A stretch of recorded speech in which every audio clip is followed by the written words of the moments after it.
Preste muita atenção ao que diz a palavra de Deus. Em primeiro lugar, vamos destacar o propósito. Qual é o propósito? Nasci para quê?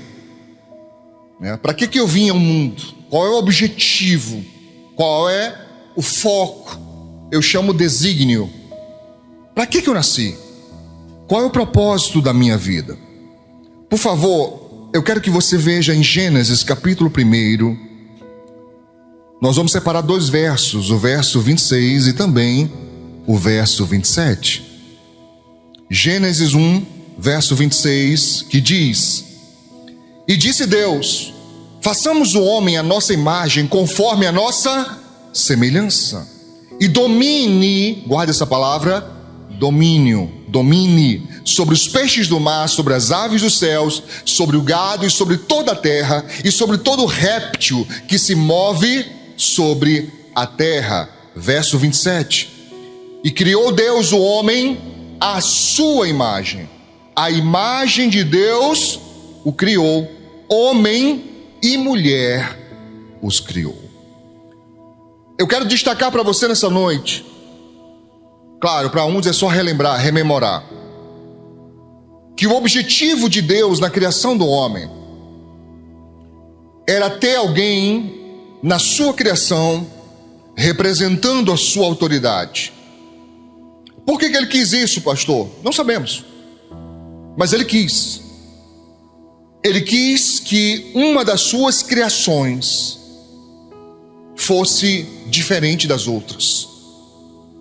Aos outros Deus disse que haja. Deus não precisou pegar em alguma coisa para que os peixes populassem os mares.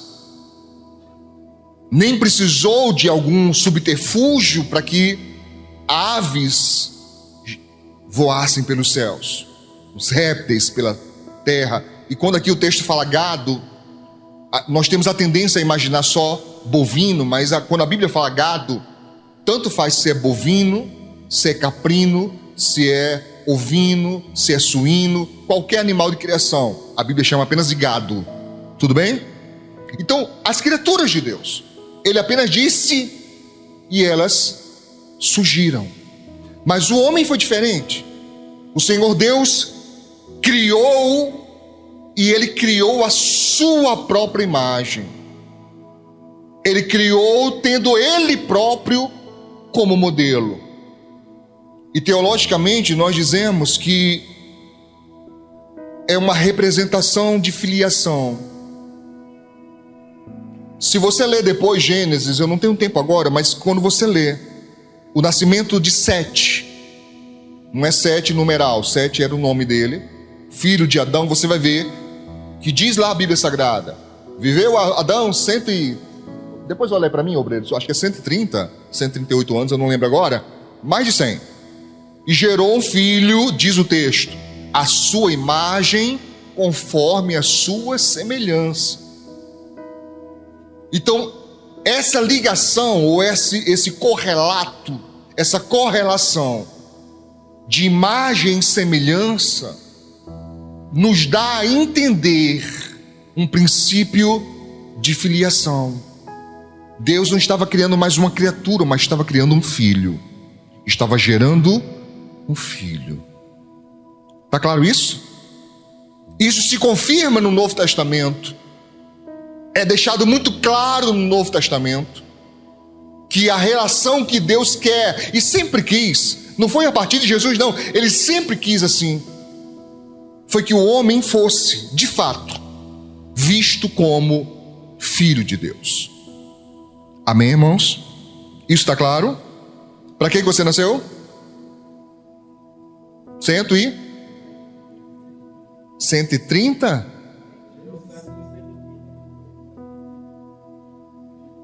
Não, quantos anos ele nasceu, não. 165 quando ele gerou Sete. Com 130, pronto, essa era a minha dúvida. Pronto, tá certo. Gênesis 5. Tá? Ele tinha 130 anos quando gerou 7. Aí quando eu faço o encontro de casal, o povo pergunta a mim: pastor, e o que ele ficou fazendo nos anos anteriores, que não gerou nenhum filho? E eu sei lá. Não faço ideia. Mas demorou um tempo, né? Talvez ainda andava com raiva de Eva ter saído do jardim do Éden. Não vou saber, não tenho como, tá? Vamos lá, irmãos, vamos adiante. Eu queria que você gravasse uma coisa. Eu coloquei aqui a matéria-prima e a bateria. Hoje eu queria que você imaginasse, e é claro, é só uma conjectura, é só uma imaginação mesmo, mas imaginasse a criação do homem e o homem sendo, de fato, algo criado. Foi. Mas entenda, na nossa realidade de hoje, como se fosse um autônomo,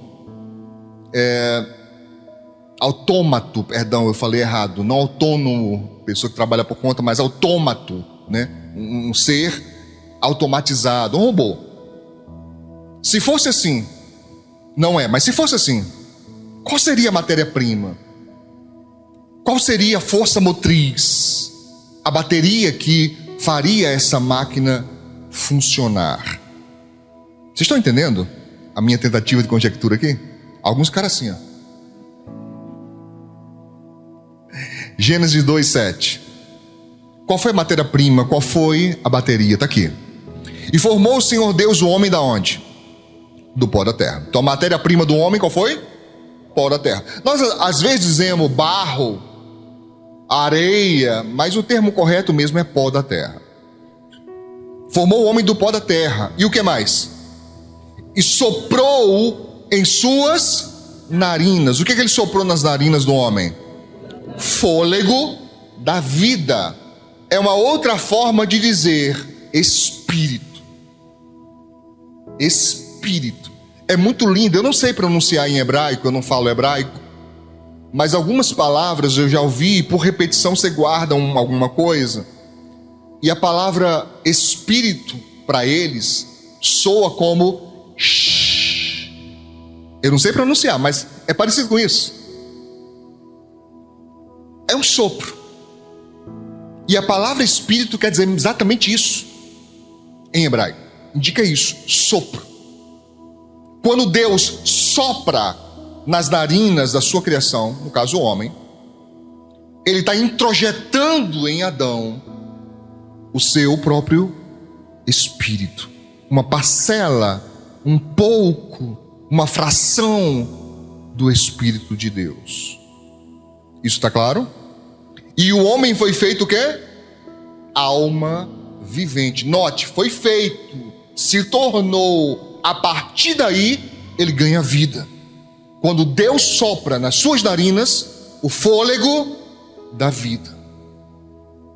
Eu uma vez perguntei a uma pessoa experiente, não sei se Tiago tem essa experiência, imagino que deva ter por trabalhar como socorrista, mas eu perguntei a uma pessoa de hospital que trabalha com doentes em estado terminal, e a pessoa falou para mim que é muito comum, na hora da morte, as pessoas darem um suspiro.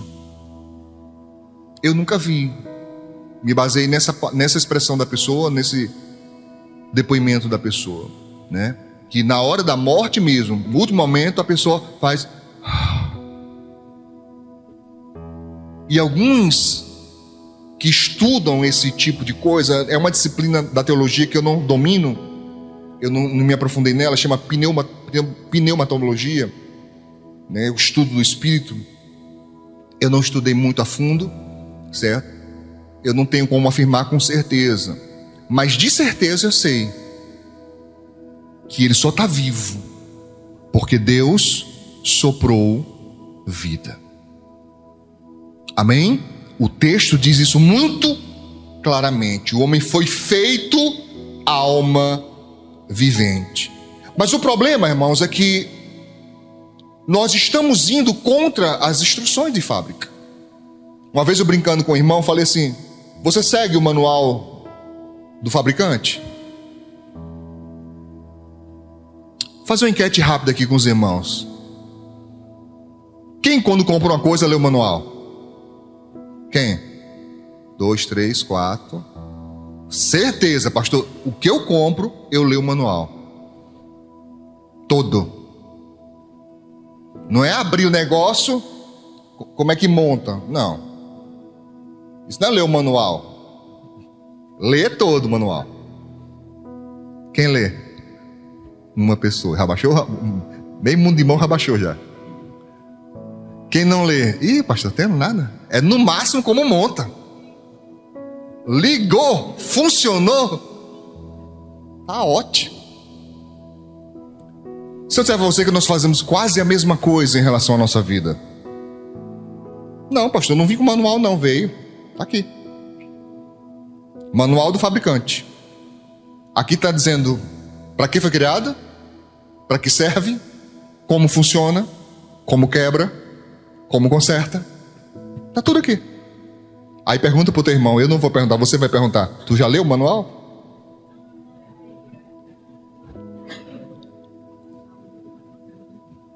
Irmão, tem gente que quando olha para a Bíblia e fala assim, pastor, eu tenho até vontade, mas é muito. Já teve irmão que falou para mim assim, pastor, eu começo, pastor, mas não sei o que é, pastor. Não dá 3 minutos eu estou dormindo? Pergunta para o teu irmão, já dormiu ajoelhado já? Né? Ou sentado na cama?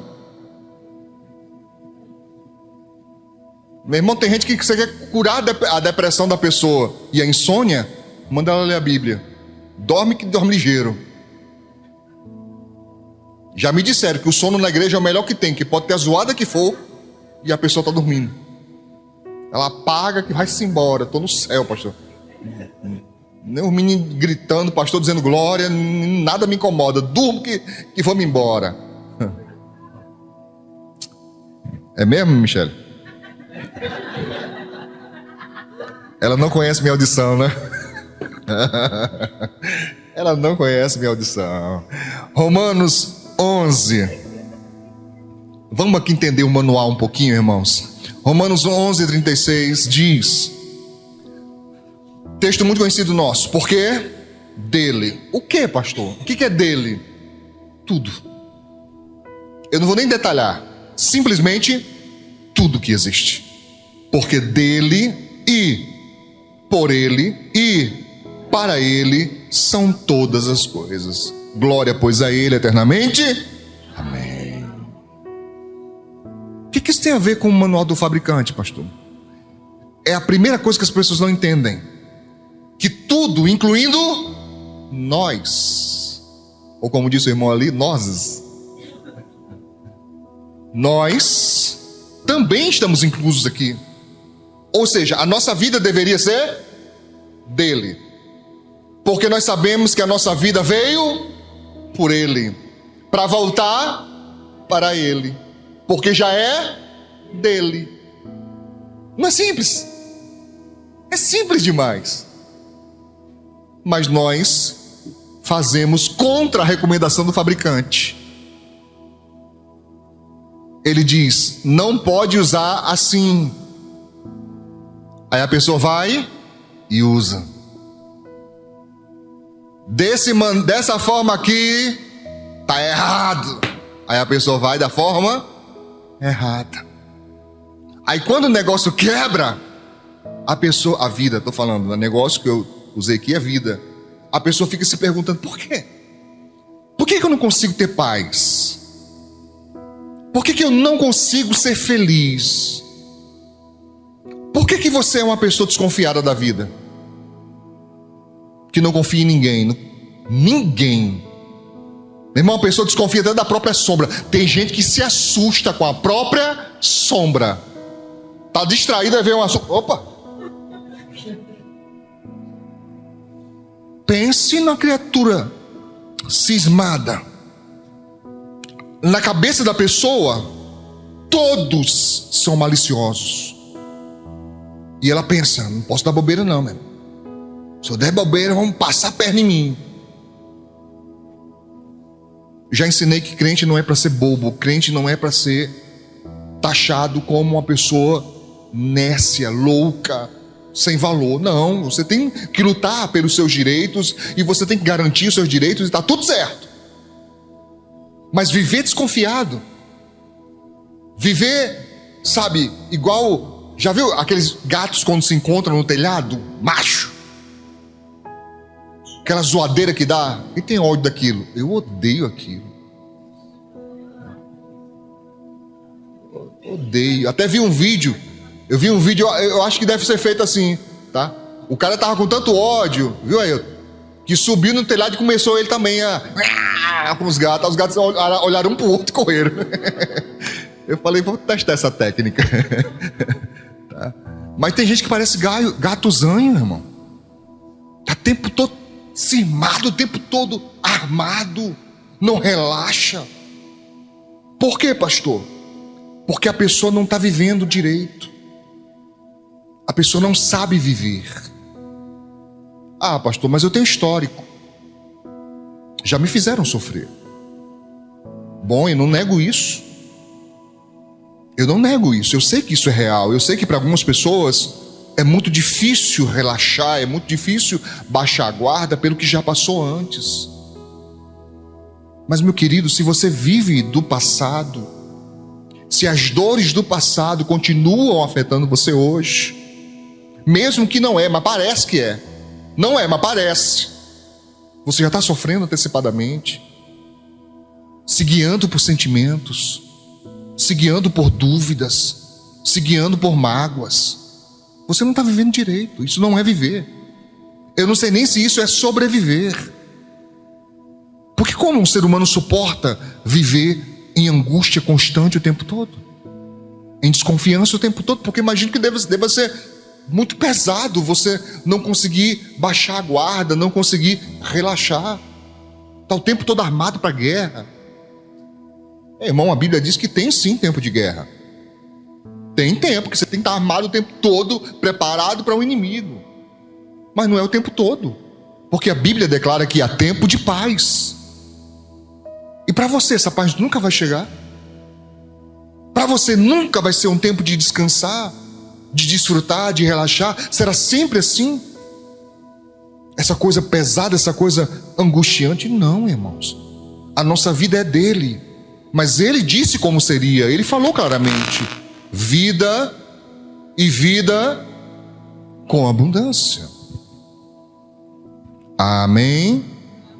Marque na sua Bíblia aí, então, 1 Coríntios 6, versos 19 e 20. Alisson vai corrigir aqui, se der certo. Agora sim, vamos lá? Ou não sabeis que o quê? De novo, irmãos. Ou não sabeis que o vosso corpo é o quê? O templo. De novo. Qual a diferença de um para o? Estou vendo vocês estudaram artigo, eu estou vendo. Ou é artigo o quê, irmãos? Definido. Um é o quê? Indefinido.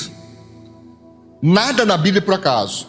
Então, se está o templo e não um templo, é porque, de alguma maneira, Deus considera cada uma das pessoas em uma importância igual. Então eu não sou mais templo do que você. Isso está claro? Não sou mais. Por quê? Porque quando ele olha, é uma classe só, servos. Não tem servozão, menino do servozão. Só se for alto, né? O cabo tem 3 metros de altura, 2,50 metros, aí é um servozão de altura, mas de valor perante Deus só tem um só. Servo, só tem essa classe, não existe outra. Por isso que é o templo. Porque ele nos coloca no mesmo patamar. Claro que isso não tem nada a ver com galardão. Galardão é outra coisa. Galardão cada um vai receber segundo as suas próprias obras. Aí é outra coisa. Mas em relação a como Deus nos vê, templo do Espírito Santo. O que habita em vós. Espírito Santo que habita em vós. Proveniente da onde? Vindo da onde? De Deus. E que não sois de vós mesmos. Paulo está perguntando, você não sabia disso não? Que, primeiro, o corpo de vocês, essa matéria, Deus considera como o templo dele, Espírito Santo. E também que o seu corpo não é seu. Você não é de você mesmo. Tá claro isso? Tá difícil.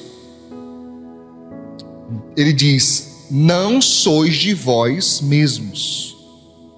Como assim, pastor? Isso vale para quem? Apenas para quem se entrega a Jesus. Isso não vale para todos. Apenas para quem decide pegar o seu livre-arbítrio, o seu direito de escolha que Deus concedeu a toda a humanidade, e fala assim: Senhor, esse negócio é complicadinho, não é de livre-arbítrio, não sei lidar com isso não, já fiz um monte de bobeira, um monte de besteira. Olha pro teu irmão aí, diz nada não, só olha para essa cara santa, olha aí, olha, irmão, olha, pelo amor de Deus, olha, será que já fez coisa besteira na vida? Olha, olhe, será que já fez? Pois é disso que se trata. Aí o servo de Deus fala assim: rapaz, eu com esse poder na mão só faço besteira. Ou pelo menos, na maioria das vezes. Ou pelo menos, muitas vezes. Só que o problema não é quando eu faço. O problema é quando vem a colheita. Que aí todo mundo fica assim: o que eu fiz? Por que está dando errado? O que aconteceu? Eu não faço mal a ninguém. Na hora da colheita. Então ele está dizendo aqui: nós servos, nós devolvemos para ele o livre-arbítrio. Nós assumimos uma espécie de contrato com Deus. Que contrato, pastor? Quando nós fazemos aliança, pacto, acordo, contrato. Nesse contrato fala assim: tudo que é meu agora é teu. Aí Deus vai e fala assim: pois tudo que é meu também é teu. Ele continua sempre fiel. Olha de novo para essa cara santa. Ele continua fiel. Na palavra dele não tem uma mudança, não muda nada no que ele prometeu. Um dia eu falei sobre isso: tudo é teu. Aí o irmão falou assim: ah, pastor, então todo o poder de Deus é meu. Eu disse: vai, Lúcifer, vai por aí, vai querer assumir o trono, vai. Olha, irmão, tem que ter senso, né, irmão?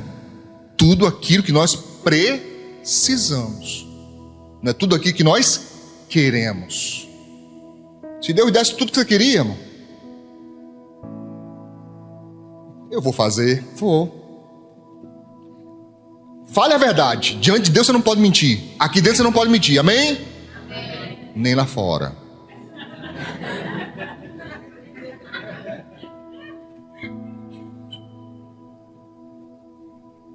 Sabia. Eu vou fazer. Quem já teve raiva de muriçoca? Não, muita.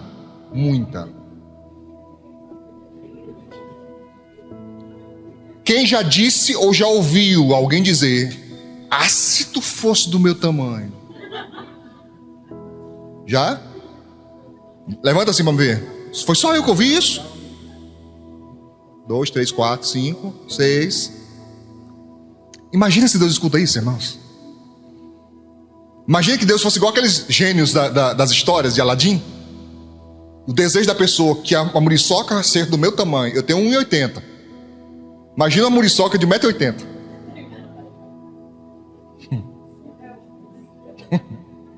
m. Imagina se Deus escutasse todas as pessoas que você já quis que morresse.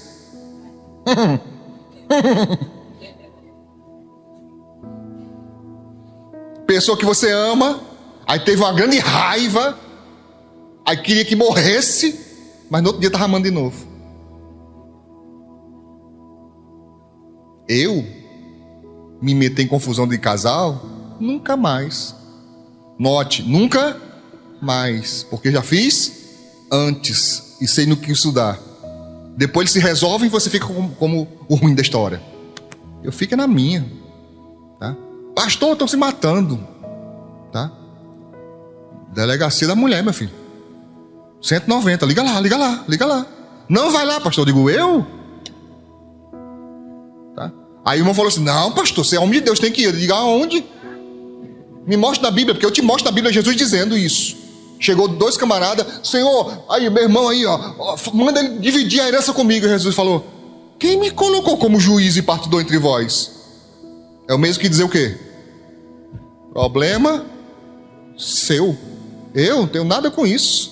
Problema seu. Vou dividir nada de herança. Eu vou me meter nessa confusão de herança.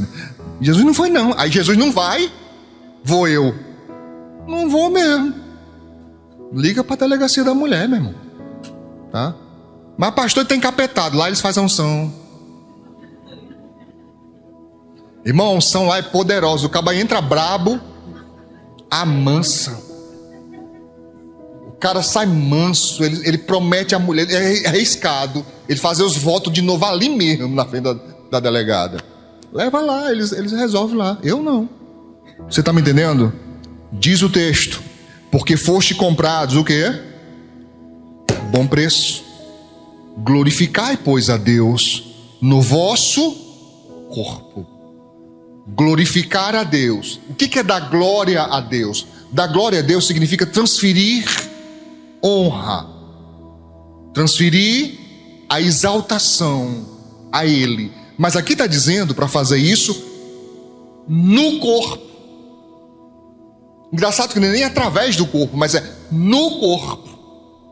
Significa o meu corpo, a minha vida, ser um instrumento de glória a Deus. O teu corpo é? Você pode olhar de novo aí para o santo e santa? O teu corpo é um instrumento que glorifica a Deus? Não, o corpo é muito, é exagero. Eu peguei pesado. Vamos ficar só com uma partezinha dele. A tua língua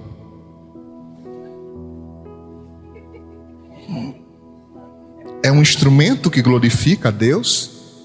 Toda vida que ela sibila é pesado, né? Toda vez que ela articula, ela glorifica a Deus, porque o texto sagrado diz, não saia da vossa boca nenhuma palavra torpe, só que servir para edificação, porque por tuas palavras serás justificado, e por tuas palavras serás condenado. Só a língua. Bom, tem gente que a língua não serve a Deus, os braços não servem a Deus, os olhos não servem a Deus, os ouvidos não servem a Deus. Aí a pessoa se pergunta, por que está dando errado para mim, pastor? Por que será? Diz o texto, pois a Deus no vosso corpo e no vosso espírito, não só no corpo, mas também glorificar através do espírito, os quais pertencem a Deus. O que pertence a Deus? Corpo e espírito. É propriedade de Deus. Pertence a Deus. Como é que a humanidade encara isso? Eles veem assim, meu corpo, na verdade não é meu. Tem dono. E o dono estabeleceu princípios, regras. Ele estabeleceu parâmetros. Ele estabeleceu meios pelos quais vai funcionar e como funcionar bem. E também estabeleceu de que maneira eu posso fazê-lo funcionar mal. E aqui entenda a metáfora, eu estou falando de funcionar mal em relação ao pecado. E o que é o pecado, pastor? A tradução literal é errar o alvo. É Deus estabelecer o alvo aqui, e eu errar o alvo, de propósito. Escolher errar o alvo. Atingir outro objetivo que não aquele proposto. Está claro isso? Rapidinho, irmãos. Falando sobre uma vida sem vida. Como é que é a nossa vida sem Ele? Bom, fica atento a isso, o texto está certo. 1 João 15, 5. Capítulo 15, verso 5. Diz: Jesus falando, eu sou a videira. Você já sabe que videira é o mesmo que parreira, né? É o mesmo que a planta que dá uvas. Eu sou a videira, vós as varas, os galhos, os ramos. João 15:5. Tá certo? Quem está em mim e eu nele, esse o quê? Dá muito fruto. Porque sem mim nada podeis fazer. Vamos ficar com a parte B aqui, só o que está destacado. Porque sem mim nada podeis fazer. Não entendi, pastor. Eu posso fazer muita coisa, certo? Quem sabe dançar? Eu não sei dançar. Acho tão lindo, mas nunca aprendi, certo? É uma habilidade que o Senhor não me concedeu. E já tentaram. Eu falei, não, irmão, eu tenho um senso do ridículo e o meu é bem apurado. Não. Eu já caí, já bati tornozelo em tornozelo, sozinho ensaiando em casa, tá? Para mim ali deu, eu digo, não, realmente não nasci para isso, não dá para mim. Acho bonito quem sabe fazer. Tem pessoas que têm um domínio sinestésico do seu corpo maravilhoso, certo? A pessoa tem um domínio, coisa fantástica. Exemplo que eu sempre dou, o falecido Michael Jackson. O cara tinha um domínio sobre o próprio corpo, um negócio fora de série. Fora de série. Outros são músicos. Eu vi um dia desse, um pequenininho. Essa turma oriental, irmãos, o povo não é normal, não, irmão. Um pequenininho, acho que era se muito tivesse, era 5 anos, tocando Beethoven. Eu falei, como é? Aí fui ver de novo, tocando Beethoven. Tem nem dedo, é um toquinho desse tamanho assim, tá? Eu com um dedo desse tamanho não toco o que ele toca. Um dom fora de sério, certo? Nem tudo é dom, irmãos. Algumas coisas são treino, certo? Você tem uma predisposição, você tem uma facilidade, mas mesmo que não tem tanta facilidade, mas tem persistência, às vezes consegue se refinar e crescer. Mas você consegue fazer muita coisa. O que o texto está dizendo não é, de fato, fazer. Quando ele diz, sem mim nada podeis fazer, ele está dizendo dentro das regras de Deus, dentro da forma correta, dentro da lei de Deus. Não conseguimos. Nós precisamos dele para poder obedecer. Porque sozinhos, nós tendemos ao mal. Tendemos ao mal. Tá claro? Existe uma necessidade, irmãos, diferente que as pessoas não reconhecem. Eu ia colocar aqui, nesse tópico, eu ia colocar uma sede diferente, mas alguns não entenderiam. Eu preferi colocar uma necessidade diferente. Existe uma necessidade que o homem tem, ele carrega, é inerente a nós, seres humanos. Nós temos uma busca constante por prazer. Se você observar isso com muita cautela, com muito cuidado, você vai ver que é uma verdade absoluta. O ser humano está constantemente buscando prazer. Eu não sei se você sabe, mas as redes sociais cresceram por causa disso, por causa da nossa necessidade de prazer. Então, você está entediado, você está à toa, precisa de algum prazer que nós carinhosamente demos um apelido, um codinome bonitinho chamado passatempo. O que é um passatempo? A não ser alguma coisa que gera prazer. Quem gosta de palavras cruzadas? Quem não gosta de palavras cruzadas? Pastor, não tem o mínimo saco para aquilo. E ainda fica agoniado, ainda fica com raiva, com ódio, que tem lá um negócio. Rio não sei das quantas com 3 letras. Eu sei lá que danado de rio é esse. Não sei das quantas com 3 letras. A pessoa fica com raiva. Então, nem tudo serve para você. Existem aqueles que são específicos. Mas tem gente que, meu irmão, pode... eu cheguei agora, tirei uma ficha para consulta. Qual é a sua ficha? A minha ficha agora é 180. Que número está agora? Está no 4. Aí a pessoa se senta, pega o celular e fica.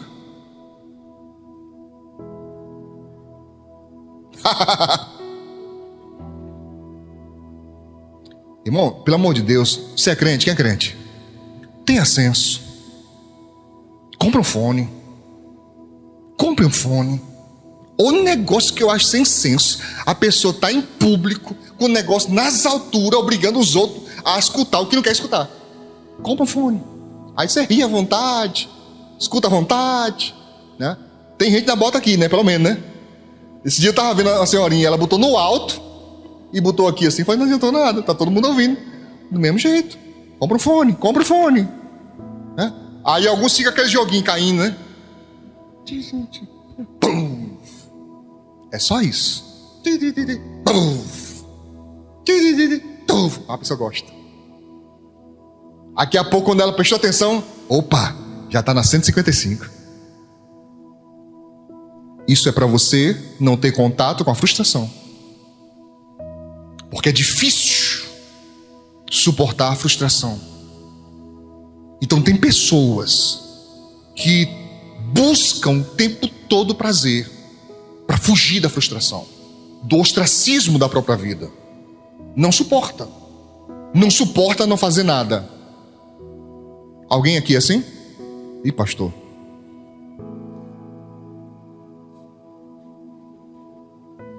Pastor, tem que estar fazendo alguma coisa, que se eu parar, as baterias arreiam, pastor, aí pronto. Eu preciso estar fazendo alguma coisa, movimentando alguma coisa. Às vezes, irmãos, é a natureza da pessoa. A personalidade é assim, a pessoa um pouco mais acelerada é assim mesmo, tá? De fato, pode ser um TDAH, quem sabe? A pessoa é muito acelerada e tudo mais. Mas tem pessoas não, que ela não suporta a frustração.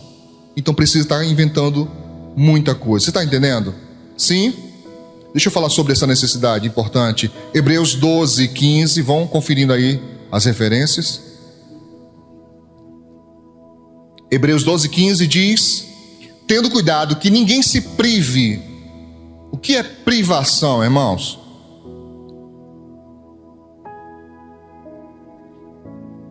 O que é privação, irmãos? Se abster, se distanciar, se afastar. Ninguém se prive de quê? Da graça de Deus. Como é que eu poderia, pastor, me privar da graça de Deus?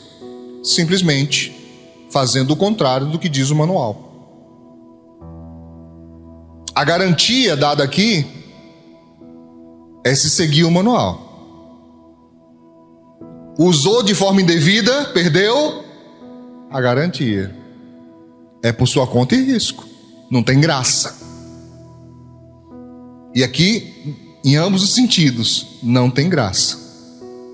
Não é feliz, não tem alegria, não tem piada, não tem brincadeira, porque estamos tratando com Deus, e não tem o favor que nós precisamos. Diz aqui o texto: e que nenhuma raiz de amargura. O que é raiz de amargura, irmãos? Fala para mim.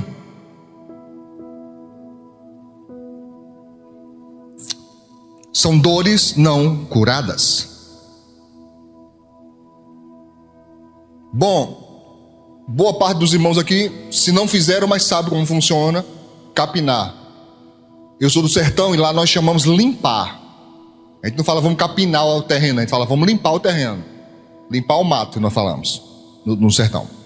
Então o que é limpar o mato? O que é capinar? Tirar o mato. Mas quando a pessoa não tem experiência, o que ela faz? Ela tira só por cima. Choveu qualquer coisa ali, brota tudo de novo. Quando é que a coisa funciona melhor? Quando quem está capinando consegue tirar também a raiz. Entenda que muitas vezes, atenção, irmãos, Deus está falando, eu estou tentando falar com você. Muitas vezes nós tiramos da nossa vida males, mas de alguma forma ficaram raízes. E aqui o texto, é claro, diz raiz de amargura, algo que dói na alma da pessoa, que amargura a pessoa, que faz ela sofrer. De alguma forma, algo fez regar ali uma palavra que você ouviu, uma cena que você presenciou, sei lá, uma situação que você passou. Mas aquele mal que você pensava estar já extinto, já curado, não foi curado. Então brota, diz o texto, a raiz de amargura brotando vos perturbe. E por ela muitos se contaminem. Então nós corremos o risco de perturbar a nossa própria alma, a nossa consciência, o nosso espírito, a nossa mente, e ainda fazer com que outros sejam também contaminados por aquilo que é um mal até contra nós, que nem nós deveríamos estar sentindo, faremos outros também sentirem, incentivaremos outros também a sentirem algo terrível. Está na Bíblia, irmãos, está na Bíblia. Como é que nós cristãos deveríamos fazer? Não. Eu tenho uma necessidade, a minha necessidade não é de amargura, não é de raiva, não é de ira, não é de mágoa. A minha necessidade é de Deus. Eu tenho sede, eu tenho fome das coisas de Deus, então não vou deixar. Vou guerrear contra o meu espírito, vou guerrear contra a minha mente, contra o meu corpo, contra os sentimentos. Eu vou levantar uma guerra contra mim mesmo, mas eu não vou me permitir viver amargurado, porque isso não é de Deus. Tá claro, irmãos? Amém? Pergunta para o teu irmão, tu já contaminou alguém já? Já? Você já ficou contaminado por alguém? Já fiquei, pastor. Fiquei com ódio de uma pessoa e solidariedade a outro. Meu Deus. Foi, pastor, porque fez mal meu amigo, fez mal a minha amiga, meu irmão, minha irmã, meu pai, minha mãe, seja lá quem for. Irmãos, isso não é bíblico, irmãos. Nós deveríamos ser promotores de paz, ainda que a pessoa esteja certa, ainda que a pessoa esteja coberta de razão, mas nós deveríamos ser promotores de paz. Ouvir a pessoa, porque às vezes a pessoa está precisando desabafar, e eu já disse para os irmãos, deixa ela falar, meu irmão, deixa ela falar. Quando estiver espumando, está acalmando, deixa ela falar, deixa ela falar. Depois que ela esvaziar tudo que ela precisa falar, você dá uma palavra de conforto. Diz, não, meu irmão, minha irmã, não. Deixa isso ficar no seu coração, não. Isso pode te contaminar, está aqui na Bíblia, irmãos. Isso pode trazer amargura para você, meu irmão. Não, querido, não vale a pena não ficar com esse pensamento e sentimento, não faça isso. Vamos buscar Deus, vamos orar por isso. Você crê num Deus justo? Ele é verdadeiramente juiz? Ou não é? Ele é seu Deus? Ele é seu Pai? Então por que ele não nos ouviria? Jesus disse isso, ele falou assim, olha, mas vocês têm que entender que se um pai humano, o filho pede pão, ele não dá uma pedra, ele dá pão. Por que o Pai Celeste daria diferente para você, segundo a sua necessidade? Não, peça a Deus, Senhor, limpa meu coração. Você pode dizer para alguém? Diga, limpa seu coração, meu irmão. Limpa o coração. De Jesus, chega aqui. Olha aqui, ó. O negócio está tudo bagunçado, os fios, está tudo emendado aqui os fios. Olha aqui, Senhor, aqui, ó, o curto-circuito, olha. Olha a raiva chegando, olha a raiva, olha a mágoa, olha o ódio. Senhor, dá um jeito aqui. O Senhor é o fabricante. Eu estou precisando de um recall. Estou precisando passar por um recall. Precisando dar uma trocada aqui nas peças. Eu ia falar uma coisa agora, mas não vou nada. Não vou mesmo. Estou aprendendo. Ia falar da lataria, mas isso dá um problema tão grande. Não vou mesmo. Jesus que me livre. Está na ponta da língua. Uma tapinha nas costas sai. Vou não. Tá? Ô, pastor, estou precisando passar mesmo. Estou precisando, sabe, Como é que Jesus faz? Ele traz de volta e recupera as peças? Não. Isso é que é o bom de Deus. É porque aquilo que não serve, Ele tira e põe um novo. Está escrito na Bíblia? Está escrito, irmãos? O que Ele faz com o coração de pedra? Amém? Ô Senhor, dá-me um novo coração. Peça isso. Esse aqui está contaminado, está doendo, se botar um raio-x, está até de remenda ele. Cheio de cicatriz. Foi ferido demais. Foi machucado demais. Dá-me um novo. Dá-me um não igual ao teu, meu mestre. Dá-me um coração igual ao teu, coração disposto a obedecer. Amém? Diz aí, deixa eu dar um novo aqui. Sabe, um legalzinho, não recalchutado não, eu quero um novo. É isso que Ele promete. A mente, mesma coisa. Amém, irmãos? Amém. O que a Bíblia diz? Transformai-vos pela renovação da mente. Renovação da mente. Então, o texto sagrado diz em João 4,13. Esse é o último texto, guarde aí. O meu travou de novo aqui, Alisson, mas vamos lá. Travou, tá rebelde. Tá? Diz, eu com a Bíblia na minha frente olhando para trás. Meu Deus. Deixa eu achar aqui, irmãos. João 4. Vocês são ruins com a mão esquerda também, irmão? Meu Deus, não é difícil. João 4, versículo 13 e 14. Respondendo Jesus, falando com aquela mulher, você sabe, no encontro dele em Samaria: qualquer que beber desta água, que água? A água do poço ali, água natural. Ele disse, tornará a ter sede. Ou seja, é uma necessidade que nunca vai ser finda. Enquanto vivo, nós teremos necessidade de dessedentar, de matar a nossa sede. Ele falou, mas aquele que beber da água que eu lhe der. Claro que ele não está falando de água H2O, irmão. Ele está falando dele, do seu espírito. Nunca terá sede. Por quê? Porque a água que eu lhe der se fará nele o quê? Uma fonte de água a jorrar para a vida eterna. Coisa maravilhosa. Ele está dizendo, sabe essa falta que o homem tem? Sabe esse vazio que o homem tem? Eu tenho cura para isso. Eu tenho cura para isso. Se beber da água que eu der, a água que eu der nele se transformará numa fonte. Amém? Olha aqui para mim, irmãos. Eu pedi a minha filha uma luva, uma luva rosa.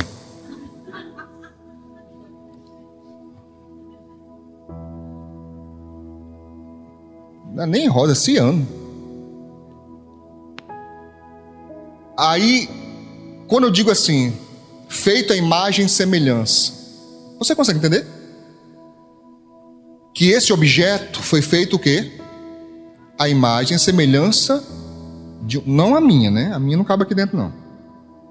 Mas de alguém. Se você ver uma luva, essa está bem amassada, mas aqui dá para ver, não dá? Em qualquer lugar que você vê uma luva, você sabe para que serve. Se eu colocasse aqui dentro gesso, esperasse secar e depois tirasse a luva, qual a imagem que estaria? De uma mão.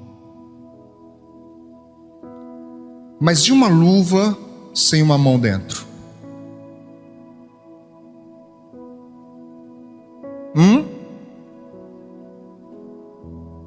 Assim é a vida de muita gente, irmãos. Assim muita gente se sente. A vida não serve de nada. A pessoa não sabe porque está vivo. Você pode fazer de novo a pergunta que eu fiz no início? Qual o propósito da sua vida? Você nasceu para quê? Para que você nasceu? Qual o propósito dela? Tem gente que não sabe, irmãos. Não sabe. A pessoa só vive, mas não sabe. Não sei, pastor. Sei não, estou vivendo aí. Parece que a vida da pessoa é trabalhar, voltar, viver, pagar boleto, fazer mais conta, para pagar mais boleto, para trabalhar mais, para comer, suas necessidades fisiológicas, estar no meio da família. E a pessoa vai um dia, outro, e outro, e outro, e outro, mas parece que não há um propósito definido. Parece que a pessoa de fato é uma luva sem mão dentro. Porque assim é muita gente. Não se entregou a ele ainda. Não deixou que ele preenchesse. Porque Jesus disse, eu mostrei para você aqui. Ele disse, eu sou a videira. Vocês os galhos. Se vocês estiverem em mim, eu estiver em vocês, vai dar certo. Mas ele disse também, sem mim, nada podeis fazer. Sem mim, você é isso. Apenas um invólucro, um recipiente vazio. Nada mais. Vidas secas, vidas sem propósito. Então a pessoa, ela se percebe, rapaz, pastor, não tem propósito mesmo não. Aí começa a ir para um lado, para o outro, para um lado, para o outro, para o lado. O que a pessoa, irmãos, faz numa festa rave? Não vem dizer para mim que, não, pastor, é que é legal ficar lá 5 da manhã com um negócio, tomando álcool, droga. É massa. É não. É busca por prazer. E a pessoa chega a um tempo na vida dela que a dose não resolve. Precisa aumentar, precisa ampliar. Precisa aumentar. Por quê? Porque está vazio, está seco. Precisa sentir alguma coisa, precisa se sentir vivo. É apenas uma luva sem mão. Não é isso que Deus quer para nós. Deus quer sua vida cheia. Cheia. De quê, pastor? Vida. Vida abundante é isso. É preencher os nossos vazios com vida. Você tem alegria de viver. Alegria de viver. Você tem isso? Pergunta para o irmão. Pergunta. Você tem alegria de viver? Ou você só está vivendo? Só está aí. Não, eu estou aí, pastor, na pista aí. Eu estou aí. Alegria de viver, não tem alegria. Muitos não têm alegria de viver. Não sabem o que é isso, nunca souberam. Sabe, não sabe o que é o prazer de olhar para a lua e dizer que coisa linda. Oh, que coisa linda. Olhar para o mar e dizer assim, meu Deus. Peraí, deixa eu lembrar aqui, como é que a Bíblia diz mesmo, pastor? Que Deus mede os oceanos como uma gota na... Meu irmão, uma gota na mão. Como é que é mesmo, pastor? Deixa eu olhar as estrelas. Eita, ele mede o universo a palmos? Já parou para pensar no tamanho dele? O universo. E esse grandioso se importou com você. Ele para te ouvir. Ele deseja você pela eternidade com Ele. O mistério de João. No princípio era o Verbo. Completa? E o Verbo estava com Deus. Vê o pessoal do português antigo. Verbo exprime o quê?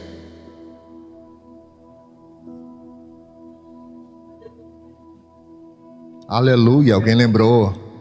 Verbo exprime, olha a minha professora ensinando, ela falava assim: verbo exprime ação, estado e fenômeno da natureza. Antigo Testamento, Deus foi ação. Nós vemos Deus agindo. Ele cria, Ele faz, Ele guerreia por Israel, é ação. No Novo Testamento, nos Evangelhos, Deus é estado. Deus conosco. O Verbo se fez carne, estado. Ele vai e diz: eu vou, mas eu não deixo vocês órfãos. Enviarei outro Consolador, que é o Espírito Santo, o fenômeno de Deus. Aleluia. Por isso ele é verbo, porque ele é 3. Em Libras faz assim, ó. Eu acho lindo. 3 que se tornam em um. E continua sendo ação, estado e fenômeno. Amém? O Logos de Deus. A palavra dizente. A palavra que fala. A palavra viva. A ideia expressa de Deus. Ele quer você. Ele deseja você. E ele disse: olha, tenho aqui um manual para você ser feliz. Mas as pessoas olham e falam: é muito grande, tem muita folha, é muito nome que eu não entendo, pastor. Deixa Nabucodonosor para lá, meu filho.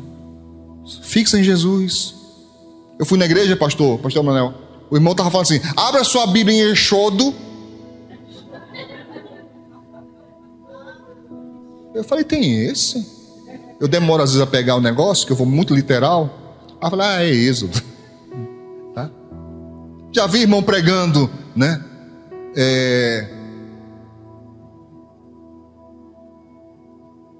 Chamando a carta de filé mignon.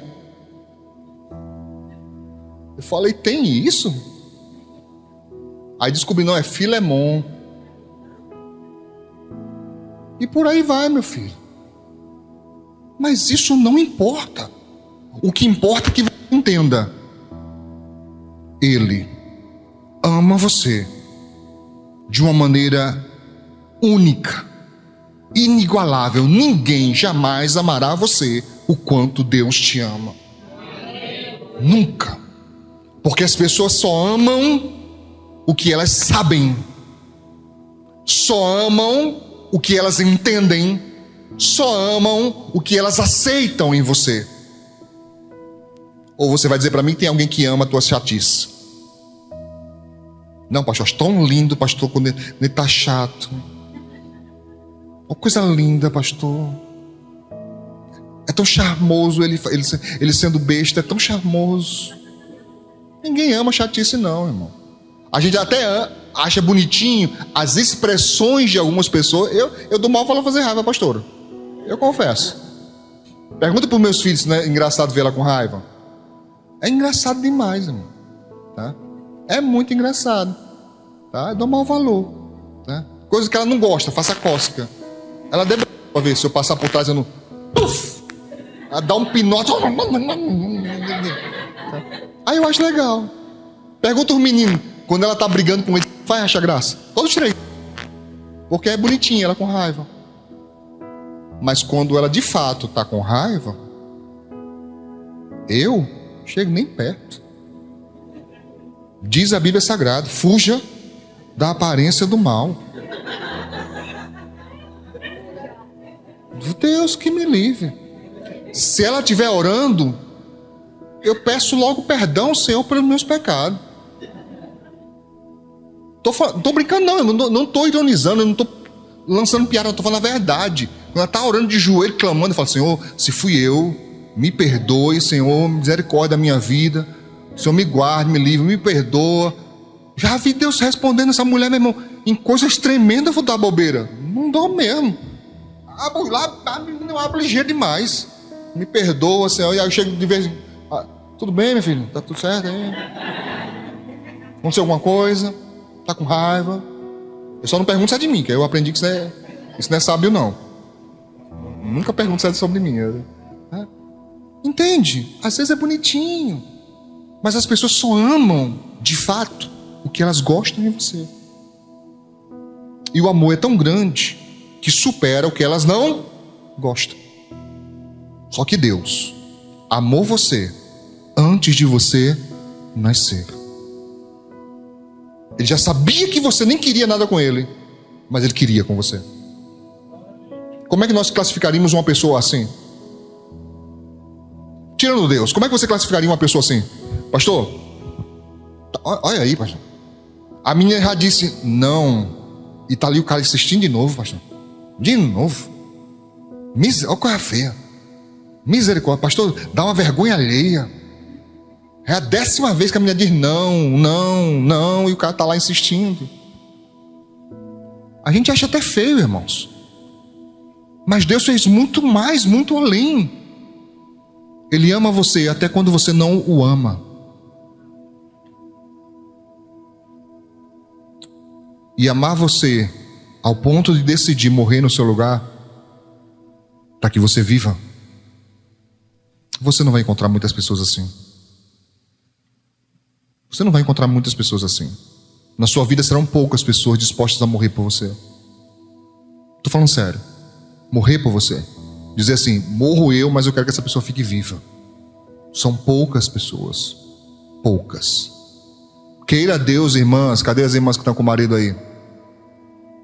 Queira Deus que vocês nunca passem por um tiroteio para não tirar a prova. Quem corre primeiro. Queira Deus que nunca aconteça. Porque eu já vi coisa feia, irmão. Acaba correr e a mulher que se vire para acompanhar. Tá? Ele nem lembra dela. Se esconde. Depois que ele fala, cadê a mulher? Cadê a mulher?